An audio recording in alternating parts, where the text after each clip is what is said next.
மக்களே வழக்கம் போல் இந்த காதல் ஜோடிகள் 2 பேரும் ஒன்று சேர்ந்துட்டு மிட் நைட் வேலையை பார்க்க ஆரம்பிச்சிட்டானுங்க. போன வாரம்லாம் பார்த்தீங்கன்னா ரொம்பவே அடிச்சுக்கிட்டு நாறிக்கிட்டு இருந்தாங்க. அதுவும் வழக்கமாக சொல்லப்போனால் அந்த பால் டாஸ்காக இருக்கட்டும், அந்த பிஆர் டாஸ்காக இருக்கட்டும், 2 பேருமே சண்டை போட்டுட்டு அப்படி நாடினாங்க. கமருதீன்லாம் பார்வை அடிக்கிற லெவலுக்கே போயிட்டாரு.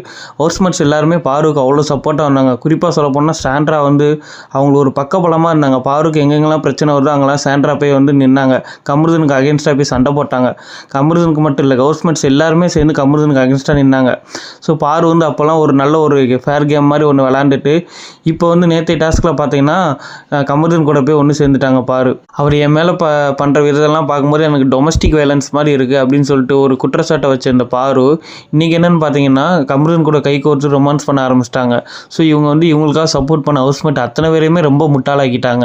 இது நமக்கு பார்க்கும்போது எந்த அளவுக்கு கேவலமாக இருக்குன்னா, ஒரு கேமுக்காக நீங்கள் இந்த லெவலுக்குலாம் இறங்கி பண்ணுவீங்களா அப்படிங்கிற அளவுக்குலாம் நம்மளை யோசிக்க வைக்குது. சண்டை போட்டுக்கிட்டு இருந்தப்போ கமருதீனை பற்றி எல்லாருக்கிட்டையுமே தப்பாக போய் பேசுறது. இப்போ 2 பேரும் ஒன்று சேர்ந்ததுக்கப்புறம் நம்ம 2 பேரும் பிரிக்கிறதுக்கு இப்படிலாம் பிளான் பண்ணாங்கடா அப்படின்னு சொல்லிட்டு ஹவுஸ்மேட் எல்லாருமே இப்படி பண்ணுறாங்கன்னு சொல்லிட்டு மறுபடியும் கமருதீன்கிட்டே போய் சொல்லிட்டு இப்போ கமருதீனை ஹவுஸ்மேட்டுக்கு அகேன்ஸ்டாக திருப்பிட்டு பாரு இப்போ சூப்பரான ஒரு வேலையை பார்த்துருக்காங்க.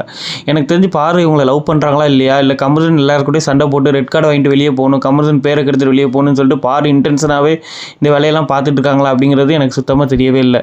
ஸோ இந்த ஷோவை பார்க்குற மக்கள் நீங்கள் என்ன நினைக்கிறீங்க? இவங்க 2 பேரும் பண்ணுற வேலைகளை பார்க்கும்போது உங்களுக்கு இந்த கேம் பார்க்கும்போது ஃபேர் கேமாக இருக்கா, இல்லை இவங்க 2 பேரும் பண்ணுறது எந்த மாதிரி எச்சத்தனமாக இருக்குது அப்படிங்கிறத நீங்கள் நினச்சிங்கன்னா கமெண்ட்டில் சொல்லுங்கள்.